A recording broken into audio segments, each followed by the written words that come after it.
Todo mundo sabe que insuficiência cardíaca é uma doença cardiológica muito prevalente e ela pode ter uma grande heterogeneidade de apresentação. Pode ser algo muito tranquilo, pode ser algo muito grave, e você tem que saber conduzir uma insuficiência cardíaca com propriedade. Você que está chegando agora aqui no Instagram, vai lá para o YouTube, que a gente está com um slide, algo mais bem elaborado lá do que aqui no Instagram. Então, beleza. Estou falando agora sobre insuficiência cardíaca nessa live de aquecimento, em que eu vou ajudar você, colega médico, colega médica, estudante de medicina, a conduzir pacientes graves com tranquilidade. Bom, vamos começar aqui. Qual que é o desafio da insuficiência cardíaca? Existe uma grande diferença entre o que é preconizado na diretriz e o que é feito na prática clínica. Isso aqui não sou eu que estou falando. Isso aqui, ó, registros europeus falando isso. E tem muita variabilidade na prática médica. Cada médico fazendo uma coisa, um faz isso, outro trata diferente, sendo que existe uma padronização, existe uma diretriz, um guideline a ser recomendado, a ser seguido. E acaba tendo uma baixa adesão das melhores práticas. E uma coisa que me chama muito a atenção, perdão, é a utilização de terapia otimizada abaixo do esperado, principalmente em pacientes idosos, pacientes subtratados, e isso impacta profundamente em desfecho clínico, em internação, em mortalidade e piora de qualidade de vida. Por isso que eu quero que você não faça do jeito errado. Estou aqui para te ensinar a fazer do jeito certo para sua prática e do jeito certo também. Não é meu objetivo principal, mas eu quero te ajudar também para as provas, porque se você faz direito, você vai responder certo nas questões. Problema hoje de insuficiência cardíaca: 50% de todos os pacientes internados por insuficiência cardíaca são readmitidos dentro de 90 dias após a alta hospitalar. E essa readmissão hospitalar é um dos principais fatores de risco para a morte nessa síndrome, ou seja, os pacientes estão sendo maltratados. Você que chegou aqui no Instagram agora, vai lá para o YouTube que essa aula está sendo direcionada para lá.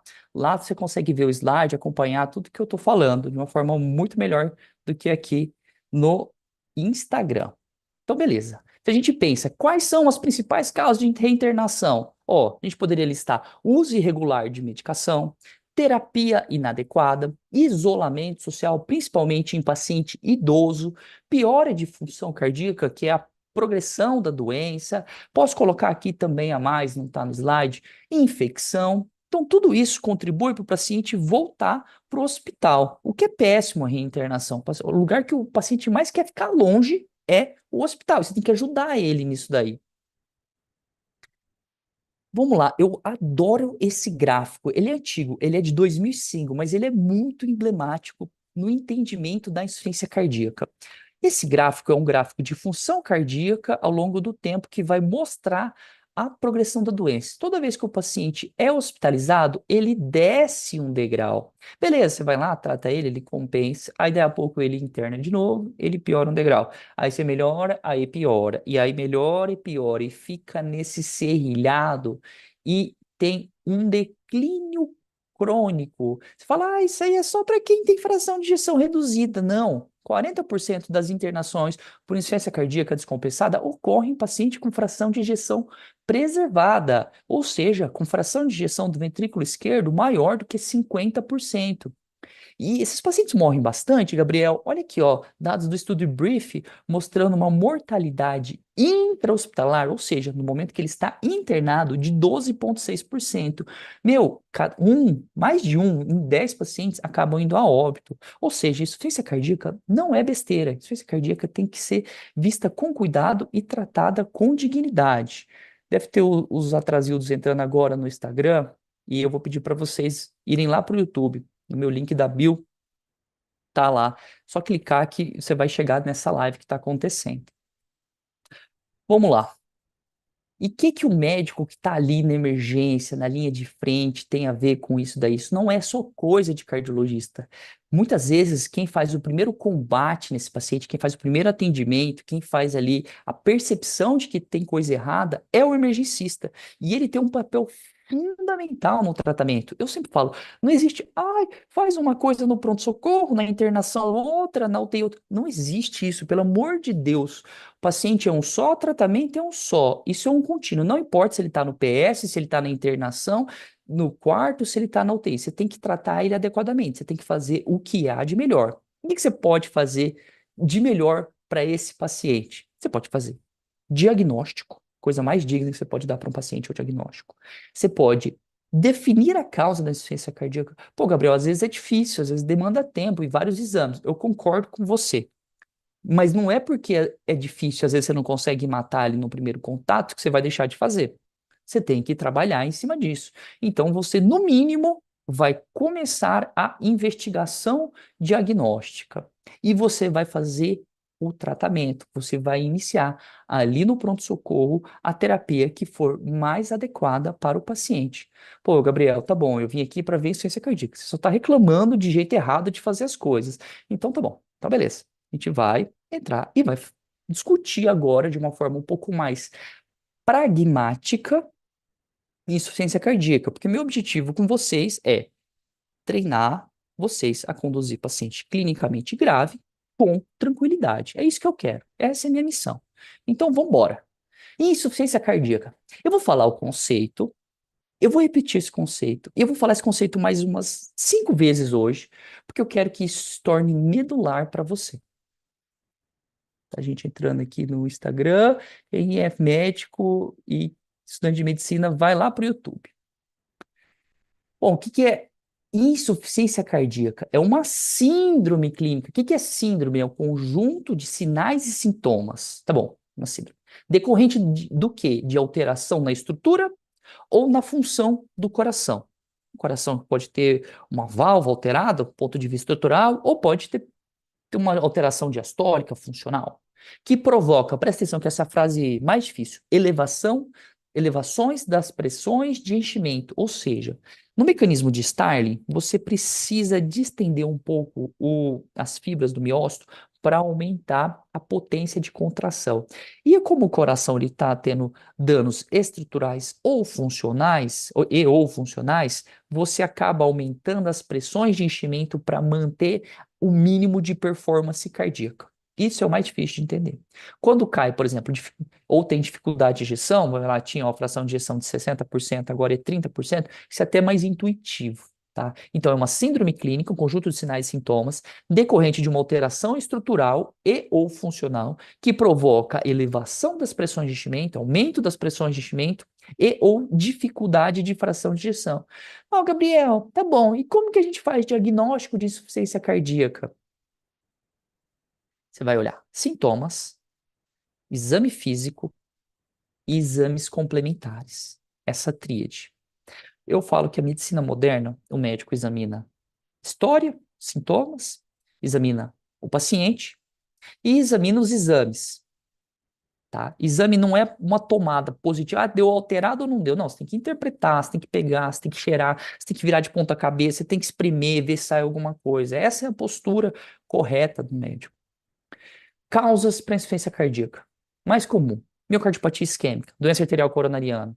E aí depois vem Chagas, que depende muito da localização, miocardite, doença valvar, doença congênita, idiopática. Essa idiopática está caindo um pouco por terra, porque a gente está descobrindo alterações genéticas que dão nome aos bois, dão nomenclatura a insuficiência cardíacas que outroras eram consideradas idiopáticas.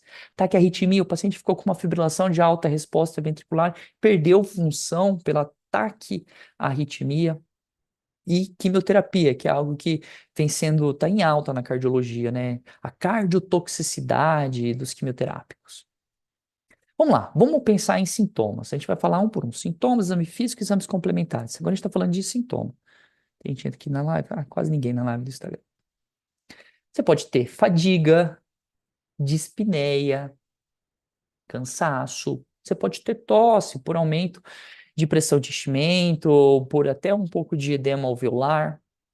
Diminuição da capacidade física, isso é um clássico. Ortopneia. O que que é ortopneia? É dispneia quando fica em decúbito. Dispneia paroxística noturna, noctúria, considerada acordar mais de 2 vezes à noite para urinar, ganho de peso, edema de membro inferior, dor abdominal, plenitude pós-prandial, hiporexia, sonolência, declínio cognitivo. Aqui, junto com os sintomas, é importante você prestar atenção nos antecedentes pessoais desse paciente. Por exemplo, se ele tem história de insuficiência cardíaca, muito provável que seja insuficiência cardíaca que você está vendo ali.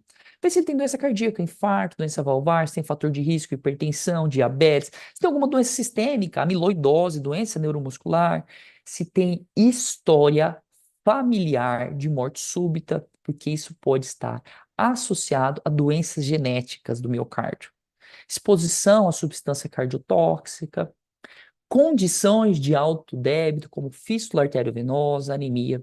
Sabe que eu trabalho num serviço de nefrologia, junto com os nefrologistas, na Fênix Nefrologia, e muitos pacientes têm fístula arteriovenosa. Um medo que se tem é de fístulas proximais, ou seja, aquelas mais proximais mesmo no braço, mais alta. Por quê? Porque ela pode gerar um alto débito cardíaco. E na medida que gera um alto débito cardíaco, você pode ter um coração que não suporta aquele débito. E ele pode entrar em falência, ele pode entrar num quadro de insuficiência cardíaca.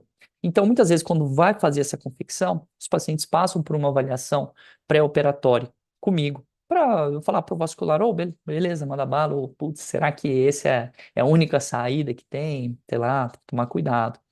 O Bruno, diretor da clínica, ele sempre conta um caso que quando eu acho que ele era residente, talvez eu não esteja sendo preciso nessa informação, ele viu um paciente que confeccionou uma fístula proximal, entrou em edema agudo de pulmão, fechou a fístula, melhorou o edema agudo de pulmão.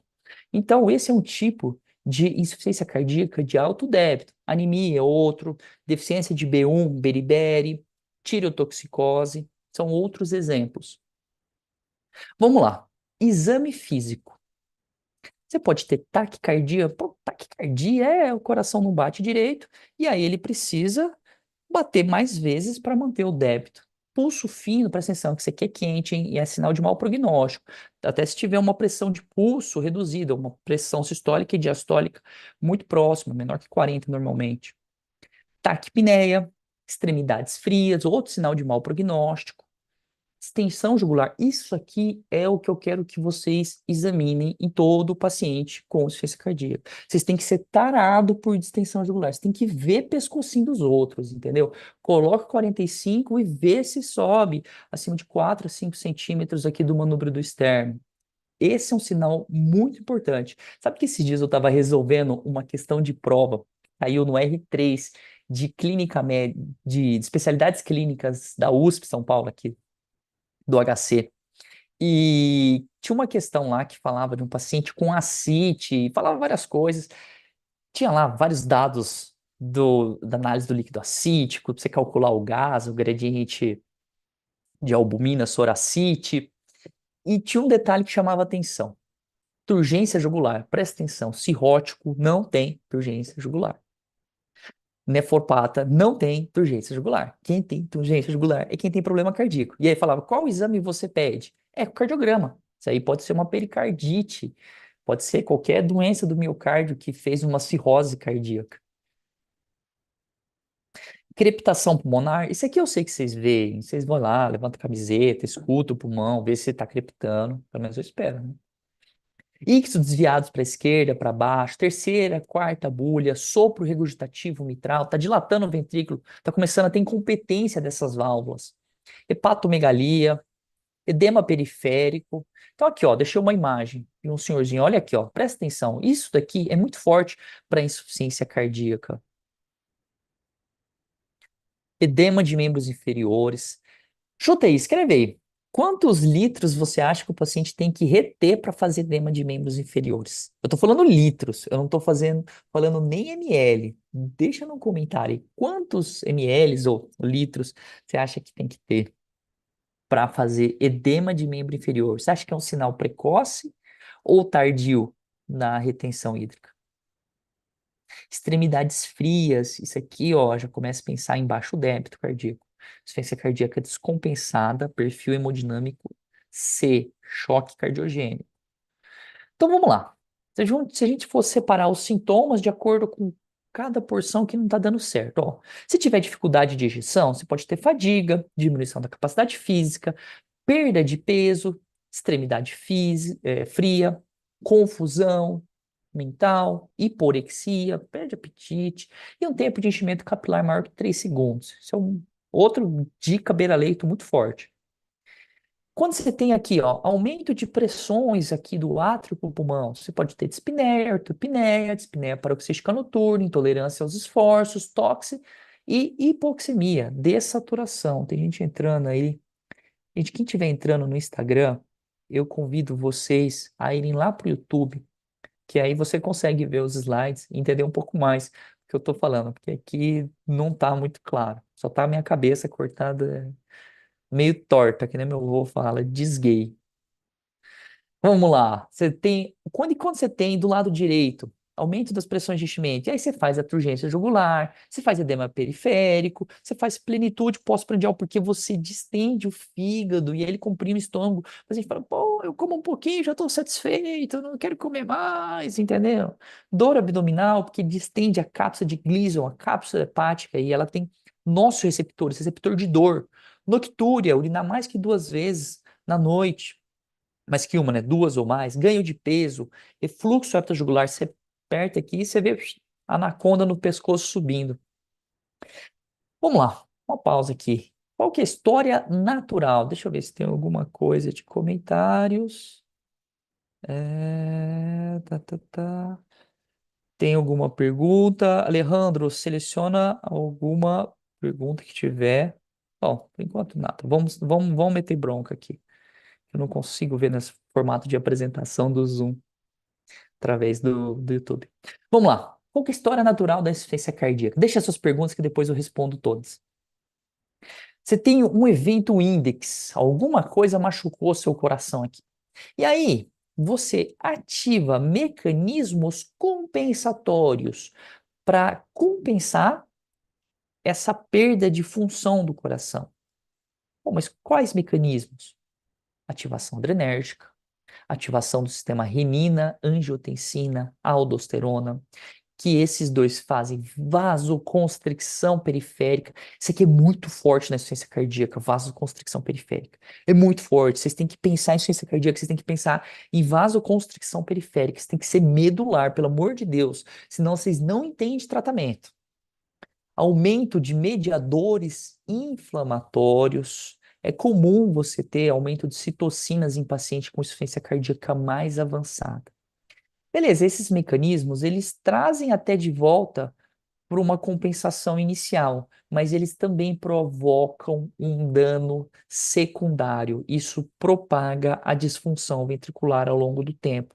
E aquele paciente que era assintomático pode ficar sintomático com o passar do tempo. Sintomático como, Gabriel? Com aqueles sintomas que eu listei todos, que são secundários de retenção de água e sal, de diminuição de perfusão de órgãos e de remodelamento cardíaco.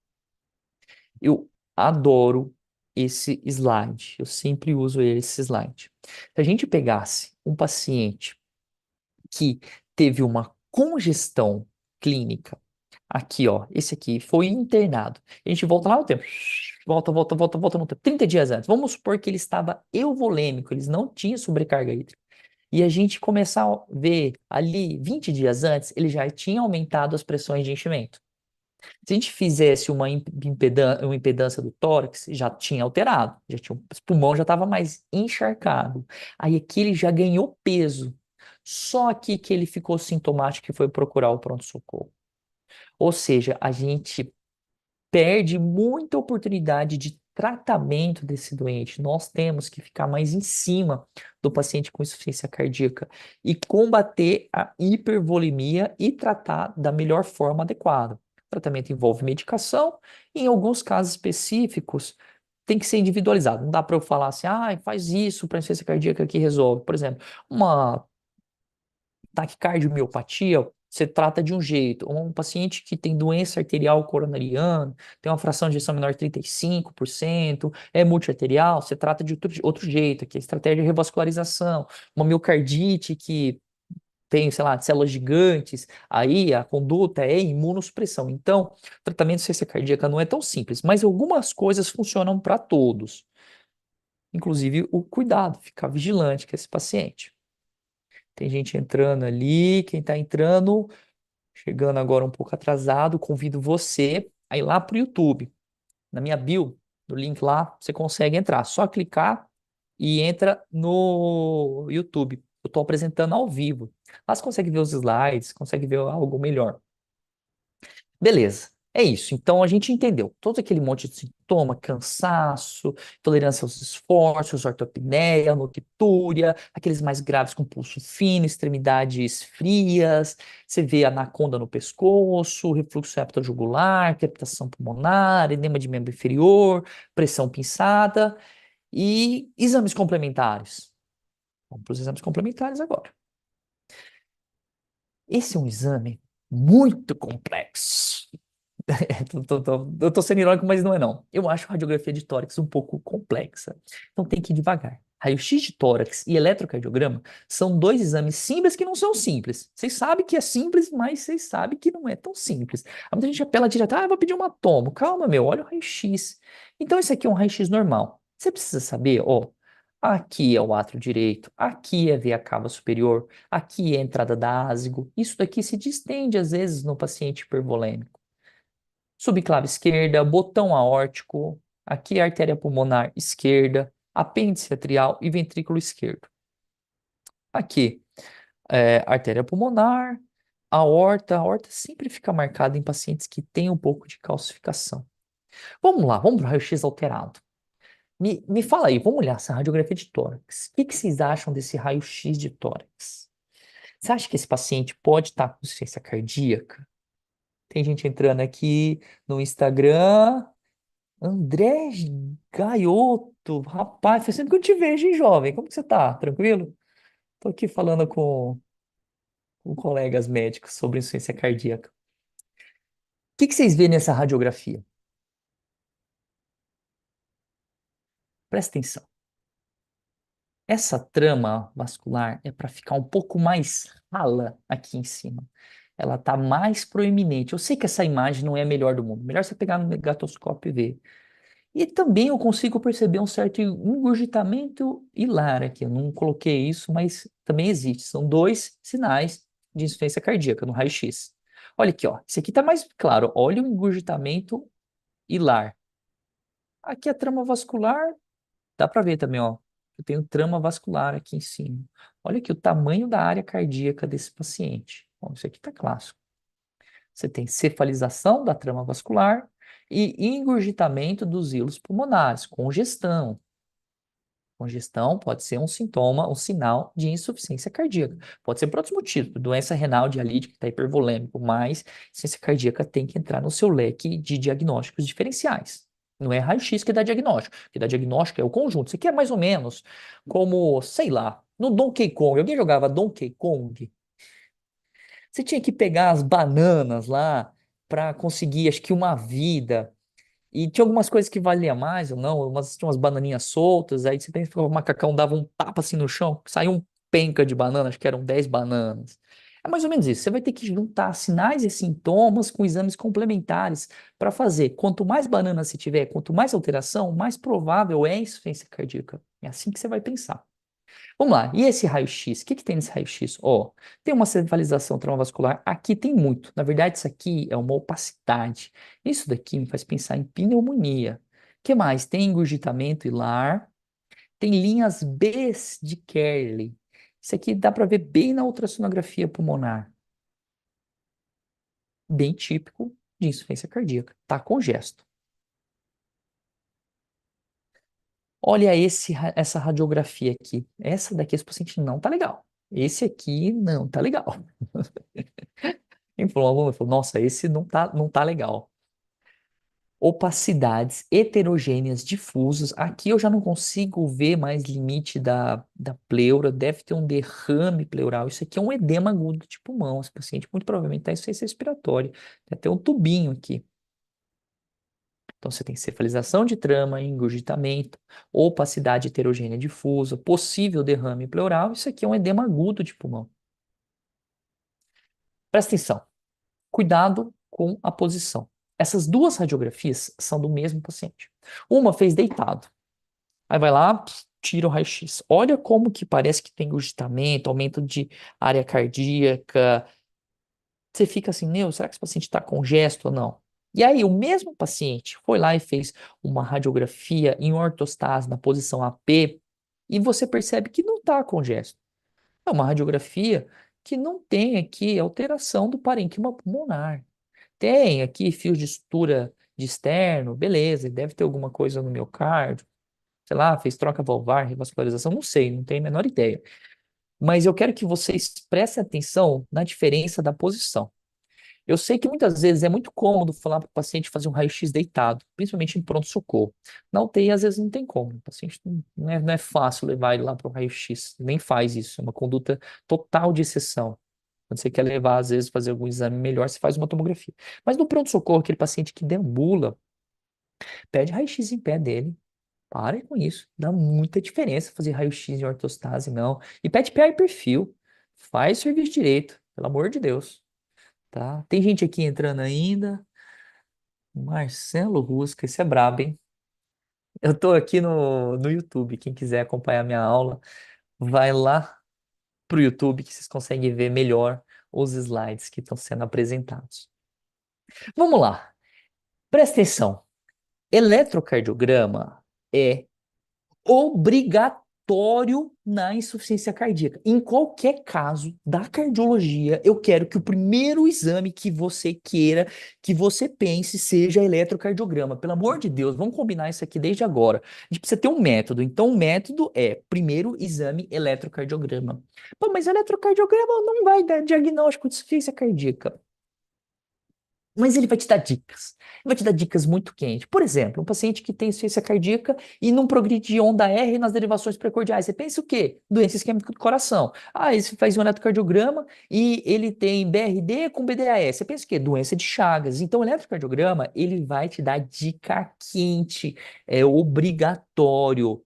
Você vai ver, por exemplo, o ritmo. Você sabe que fibrilação atrial é um marco na descompensação da insuficiência cardíaca. Inclusive, ela pode ser uma das causas da insuficiência cardíaca, pelo fenômeno chamado de taquicardiomiopatia. Acho que já é a terceira vez que eu falo isso.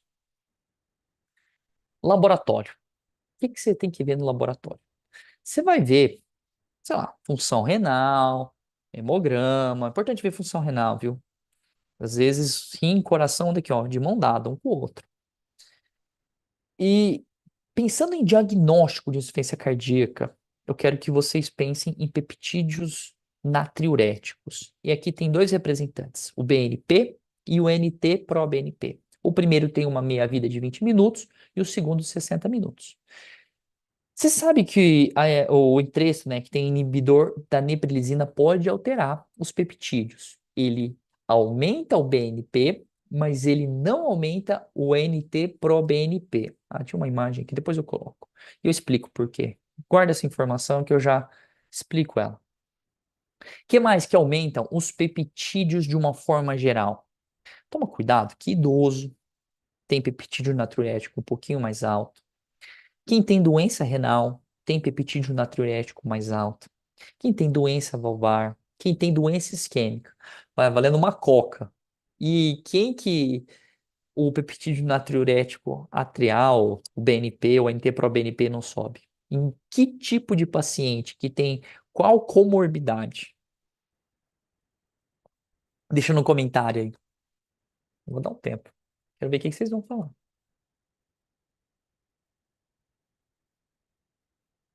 Obesidade, né? Obesidade. Aqui, ó.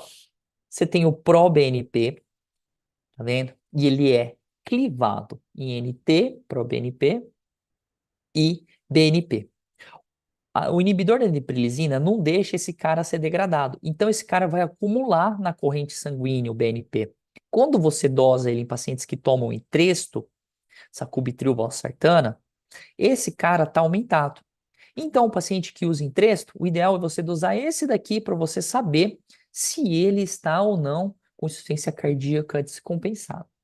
Ah, entendi, Gabriel. Então, a gente tende a usar mais o NT-proBNP. Isso, garoto, boa. Tá. O que mais de laboratório que me ajuda na insuficiência cardíaca? Ó, tem alguns detalhes de laboratório que são indicadores de mau prognóstico. Anota aí. Hiponatremia. O cara tá retendo tanto líquido que tá diluindo sódio sérico. Disfunção renal, paciente que tem lesão renal e tem lesão cardíaca é mais grave. Paciente que tem anemia e o paciente que tem hipoalbuminemia. Notou? Então, beleza. Então, vamos mudar a página. Existem os critérios de Bosco, Framingham, que vai ser o que eu tinha falado do Donkey Kong. Você vai juntar sinais, sintomas, alteração de exame físico e de raio-x de tórax, você vai juntar a pontuação. Aquele que tem menos 4 é improvável, aquele que tem mais que 7, 8 a 12 aí é definitivo, aqueles em dúvida você solicita o BNP ou NT Pro BNT. Tem gente entrando no Instagram ainda, vai pro YouTube.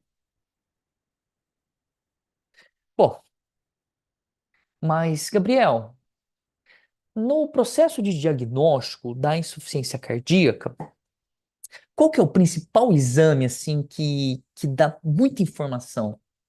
Olha, o grande exame aqui na insuficiência cardíaca chama-se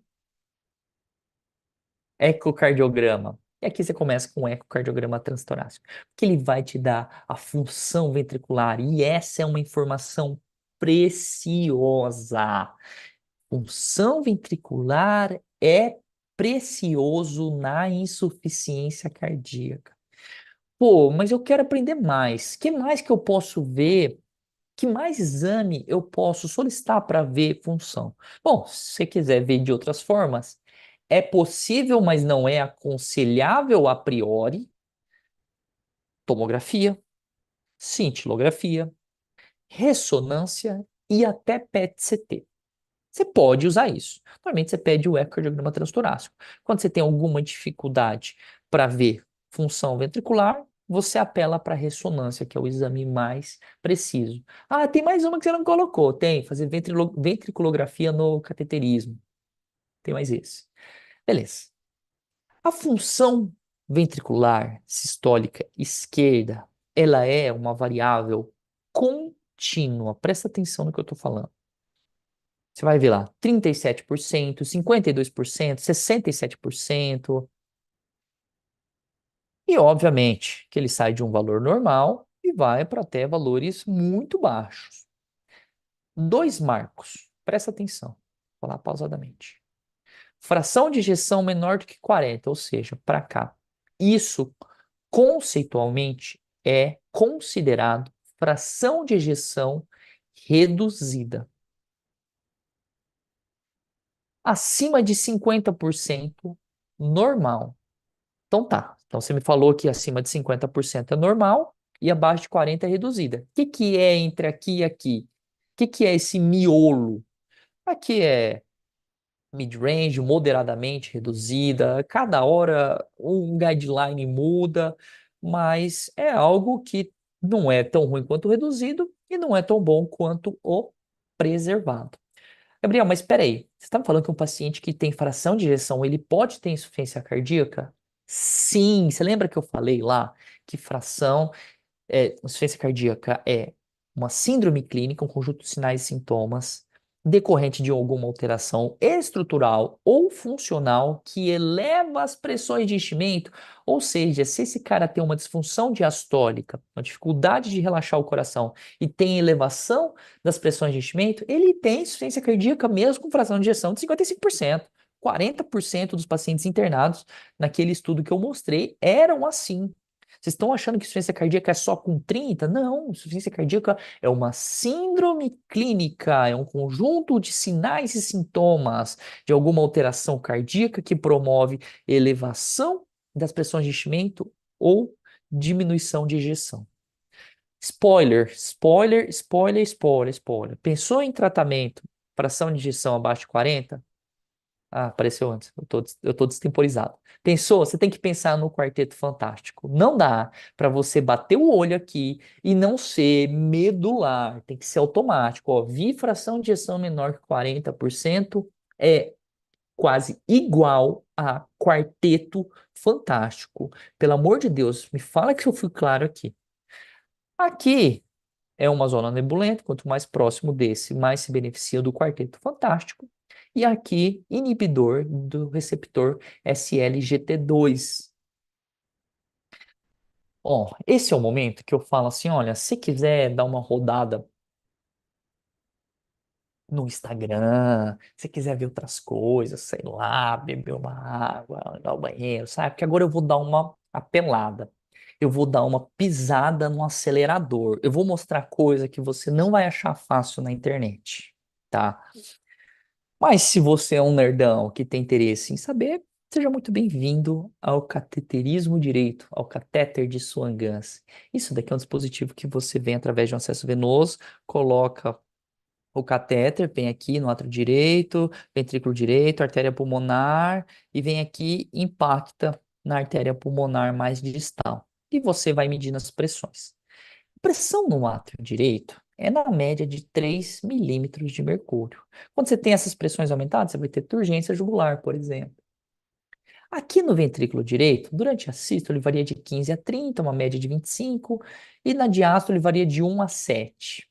Tá?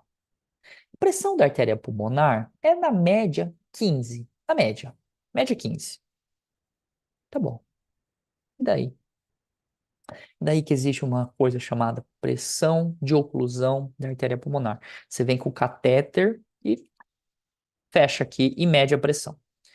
Média de 9 milímetros, varia de 4 a 12. Tá, Gabriel, mas pra que você tá me falando essas baboseiras todas? Você acha que eu sou hemodinamicista, cardiologista? Pelo amor de Deus. Tá bom. Por que você quer ver isso? Eu te pergunto, você consegue medir a pressão no ventrículo esquerdo? Você consegue ver? A sistólica é igual à sistólica sistêmica. E a pressão diastólica no ventrículo? A gente está falando que tem aumento de pressões de coisa. Você vai furar o coração e colocar aqui um manômetro? Não, a princípio você não faz isso. Então você usa o catéter da artéria pulmonar para inferir a pressão diastólica do ventrículo esquerdo. Pô, Gabriel, mas como assim, cara? Ó, presta atenção. No átrio esquerdo tem uma pressão média de 8, varia de 2 a 21, dependendo do momento do ciclo cardíaco. E no ventrículo esquerdo, de 8 a, desculpa, média de 8, varia de 5 a 12. Ou seja, essa pressão diastólica costuma ser o mesmo dessa pressão aqui, ó, na média diastólica, que é muito parecido com a pressão de oclusão da artéria pulmonar. Ou seja, isso daqui é uma forma indireta de medir pressões de enchimento do lado esquerdo. Foi claro, isso aqui é ouro, isso aqui é o filé do filé. Você que está entrando no Instagram agora, vai lá pro YouTube, você está perdendo o filé do filé. Tá, legal, Gabriel. Tá, entendi. Então, beleza. Já entendi como que funciona um paciente de insuficiência cardíaca, já vi o raio-x, eu não vou esquecer de pedir eletro, na dúvida um BNP ajuda, NT pro BNP para quem usa em tresto, mas como que eu classifico? Então, vem cá, vem aqui com o tio, que o tio vai pegar na tua mão. Você vai ver duas coisas: congestão, perfusão. O paciente que está seco, ele não está congesto. Por definição, de algumas literaturas, a gente vai colocar a pressão de oclusão da artéria pulmonar menor que 18. Lembra aquela que eu falei que reflete as pressões de enchimento do ventrículo esquerdo? Então, é isso daqui que eu estou falando. O úmido, perdão, o úmido, ele está congesto, está lá encharcado, com edema, turgência jugular, dispneia. Perdão, é que tá calor. E ele tem uma pressão de oclusão da artéria pulmonar maior que 18. Tá bom. Isso é o que está congesto. Isso aqui é fácil. O difícil é aqui em cima, ó. Definir quem está frio e quem está quente. Quem está quente está com a mão quentinha, está bem perfundido, tem um tempo de enchimento capilar menor que 3 segundos, tem uma diferença de pulso de pressão muito grande, uma pressão de pulso grande, não tem extremidades frias, não tem disfunção renal por baixo débito, não tem outras coisas. E quem tá frio tem um índice cardíaco baixo, menor que 1,8. Tem essas tretas que eu falei. Por exemplo, pressão de pulso reduzida, extremidade fria, pulso fino, confusão mental. Mas sabe que negócio de confusão mental é interessante? Eu lembro quando eu tava no INCOR e, nossa, a gente trabalhava muito lá, muito, residência muito pesada. E tinha um paciente que ele, acho que ele era Chagas, ele tinha uma insuficiência cardíaca avançada. E toda vez que ele entrava em baixo débito, ele mudava o comportamento dele. Lembro que um dia a gente chegou cedo para passar a visita e a enfermagem falou: doutor, o paciente está dando trabalho. Ele saiu de quarto em quarto fazendo divulgação da missa que ia ter lá dentro do próprio hospital, que não sei o quê, que não sei o quê, estava pregando a palavra. E ele falou: Meu, será que esse paciente está embaixo débito? Ele não é assim, não é esse o comportamento dele. Aí foi lá, chega para ver, cadê o paciente? O paciente está ajoelhado do lado do altar do padre lá, rezando e tal. Não, nada contra isso, eu também rezo. Mas aí foi ver, foi examinar, puta, paciente baixo débito, liga ele na dobutamina. Ou seja, esse caso de confusão mental me marcou demais. Mas beleza, tá bom. Então você vai ver se tá seco, úmido, quente e frio. Então, ó, quem tá seco e tá quente, tá bem.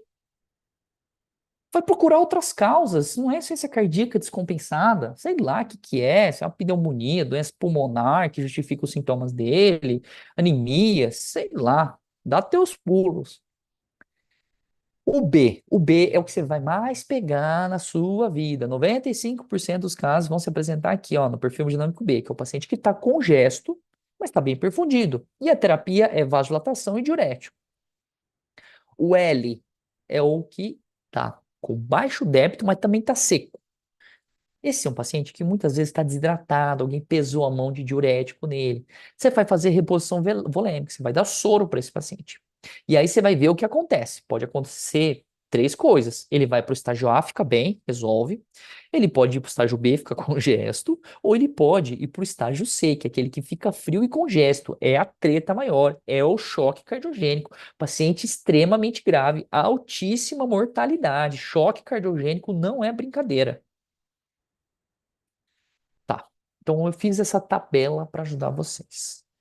Classificação clínica: insuficiência cardíaca descompensada, edema agudo de pulmão e choque cardiogênico. Como que é o início de sintomas? Aqui, ó, nessa classicona é gradual.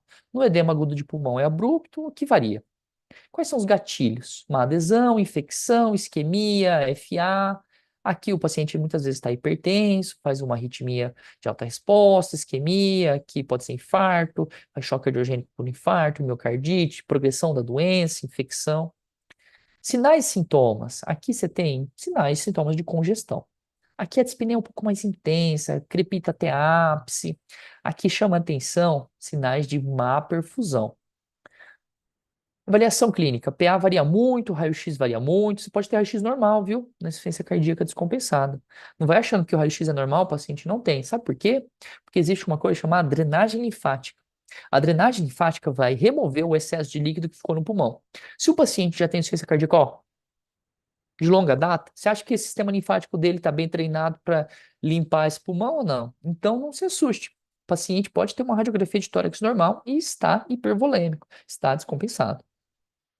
Mas aqui, ó, no edema agudo de pulmão é aquele raio-x branco, aquele último raio-x que eu mostrei. Aqui varia, chama atenção hiperlactatemia, lesão renal aguda, mas esse cara aqui eu não vou ficar falando com vocês agora. Isso daqui eu deixo para falar depois. Eu tenho um conjunto de 4 aulas que eu destrincho o choque cardiogênico, quando que você vai prescrever dobutamina, como que prescreve dobutamina, como que avalia na microhemodinâmica, com o laboratório, má perfusão. O que que você faz com esse paciente? É um paciente que você invade, passa catéter, passa PAI, liga nipride, pode parecer a coisa mais contrassenso do mundo, o paciente com uma pressão que não está alta, você ligar nipride, mas a gente faz muito isso. Mesma coisa, edema agudo de pulmão. É uma doença que tem que ter muito carinho, tem que ter muitos detalhes, muito cuidado. E eu preparei uma série de 4 aulas. Por isso que eu quero que você participe da semana Domine o Seu Plantão, para você aprender de vez isso e para você, pelo amor de Deus, conduzir pacientes clinicamente graves com segurança. Então vamos falar dessa IC aqui, desse verdinho mais claro. Aqui, ó, paciente quente e úmido. Normalmente tem uma elevação da pressão arterial. E tem dois subtipos aqui, ó. Aquele que tem um tipo vascular, redistribuição de líquidos, que está mais hipertenso, e tem outro que está mais congesto. A terapia não muda, vai ser vasodilatador, se couber, se tiver pressão para isso, mas você vai fazer para todo mundo diurético. Afinal, ele está úmido. Úmido é igual diurético, que é igual Lasix.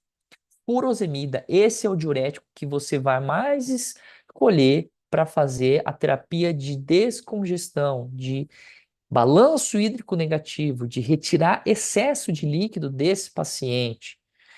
Aqui, mais ou menos a mesma coisa. Às vezes você pode considerar ultrafiltração, aí depende muito da função renal, caso a caso. Você pode fazer bloqueio sequencial do néfro. O que é bloqueio sequencial do néfro? Você faz dar um bloqueador da alça de Henle, um tiazídico, uma espirulactona, teve estudo Divor que usou acetazolamida. Então, aí é uma combinação muito rica de diuréticos que você vai ter que avaliar caso a caso, de acordo com perfil do paciente, função renal e alteração laboratorial de gasometria, de potássio, de sódio, dentre outras coisas. Mas, assim, o que é feijão com arroz, o que você vai mais usar é Lasix. Ah, Gabriel, quanto de Lasix eu dou? Não sei, não sei, depende. Cada paciente é um de um jeito. Se você tomar um comprimido de Lasix, que tem rim normal, que tem coração normal, você vai urinar, ixi, muito. Você sabe que semana passada eu vou olhar. Nossa, tava no consultório. Quem tá entrando aqui no Instagram já tá meio atrasado. A gente tá lá no YouTube falando sobre ciência cardíaca. Vai pra lá, por favor. Aí eu atendi um paciente que ele tem insuficiência cardíaca, ele tem muitas comorbidades, doença coronariana, doença renal crônica. E o filho dele tava na consulta. E o filho dele tava reclamando do funcionário de casa que troca os remédios, que o médico fala uma coisa, aí ele vai lá, não concorda, manda o pai tomar diferente, sabe mais que o médico, e obviamente estava dando desfechos ruins.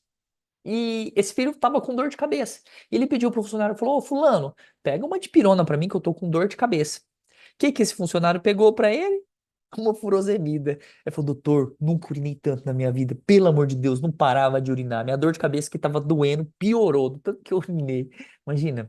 Então não tem uma regra para dar. Aquele paciente que ele é virgem de diurético, que tem uma função renal preservada, aquele paciente que é menos grave, ele usa menos quantidade de diurético. Aquele paciente que tem doença renal, que já usa uma carga de diurético muito alta, que tem perfil hemodinâmico C, isso é uma dica, viu? Resistência a diurético, você acende a luzinha, ó, baixo débito, pode ser sinal de baixo débito. Mas enfim, aquele paciente mais grave, que já tem alguma doença renal, você vai ter que usar doses mais altas de furosemida. Sei, começa uma ampola para duas, sabe? Depende do tanto que o paciente está hipervolêmico. Não tem uma receita de bolo. Desculpa, eu sei que você quer isso, mas não existe isso. Tem que avaliar caso a caso. Beleza. Olha esse paciente aqui. É um senhor, na ocasião, acho que ele tinha uns 78 anos. Tem gente entrando. Vai lá para o YouTube. Vamos ver um caso aqui agora. Caso real, no fake news. Que ele internou por insuficiência cardíaca.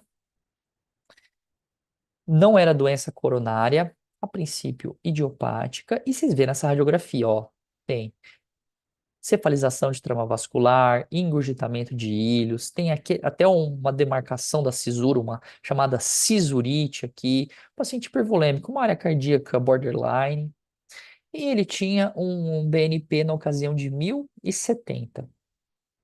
Fez um ecocardiograma, fração de ejeção de 35%, olha, reduzida, hein? Tá bom, eu comecei o quarteto fantástico para ele, as doses que ele tolerou. E, por incrível que pareça, poucos dias depois, o raio-x dele era esse. O BNP, este. Função ventricular, esta. Melhora muito. Pô, Gabriel, você tá falando tanto desse Katsu, de Quarteto Fantástico. Você acha que eu torço o palhaço pra perder meu tempo aqui numa quarta noite pra você ficar falando de super-herói? Vai se lascar. Não, isso aqui é um apelido mundial para um grupo de classes de remédio que tem grande benefício prognóstico na insuficiência cardíaca com fração de ejeção reduzida. Tá. Olha aqui, por exemplo, a prescrição desse paciente. Ó, eu dei um Ctrl+C, Ctrl+V. Isso aqui é as doses mais que ele tolerou. Ele ficou com pressão 10/6, quase desmaiando, frequência cardíaca de 60. Então, o que que tem aqui? Tem Entresto, que é sacubitril valsartana. Tá, é um heróizinho ali. Que mais? Beta-bloqueador. Aqui, ó, tem o bisoprolol. Outro super-herói. Tem a espironolactona, outro super-herói aqui na insuficiência cardíaca. E tem aqui, ó, a empagliflozina, que é inibidor de SGLT2, que esse é o medicamento mais novo que foi incorporado ao Quarteto Fantástico. Então, pensando no Quinteto Fantástico, com Veraciguat, tem outras medicações vindo aí, mas no Brasil não tem, então eu não vou falar. Então, beleza, Quarteto Fantástico é esse aqui, ó. IECA, por exemplo, enalapril, captopril, perindopril, valsartana, losartana, inibidor de neprilisina. Por exemplo, sacubitril.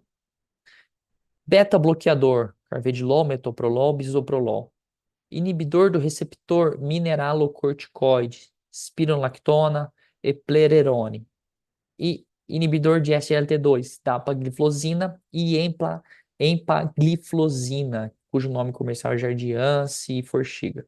Tem nada de interesse comercial, só estou falando que é mais comum aqui. Beleza. Esse é o quarteto fantástico no tratamento da insuficiência cardíaca com fração de ejeção reduzida. E aí, ó, o que aconteceu com esse paciente? Ele ficou muito bem, então, acompanhando o consultório, tomando os remedinhos direitinho, aí ele teve dispneia discreta, um mal-estar, um desconforto torácico leve. Falei, meu amigo, pronto-socorro. Chegou no pronto-socorro, ele estava com frequência cardíaca de 130, uma PA de 10/6, saturando 97%, temperatura de 36 graus. Tinha um pulso irregular, chamava atenção refluxo hepatojugular. Então parece que é um paciente que está aqui, ó, congesto, refluxo hepatojugular, tá taquicárdico, pulso irregular. Pulso irregular, eu penso em enfiar, e vocês? E este é o eletrocardiograma dele. Olhem com cuidado esse eletrocardiograma.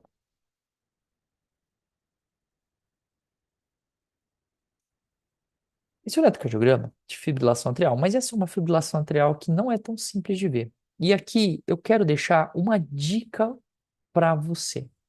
Toda vez que você tiver dificuldade com o eletrocardiograma, você olha, "Putz, será que é FA? Será que é um flutter aqui? Eu não estou conseguindo ver. Putz, será? Pode ser que seja um flutter. Ou será que eventualmente TA? Não parece muito TA, parece mais FA, irregular, mas será que tá a condução aqui tá tendo algum bloqueio atrioventricular que tá fazendo ficar irregular?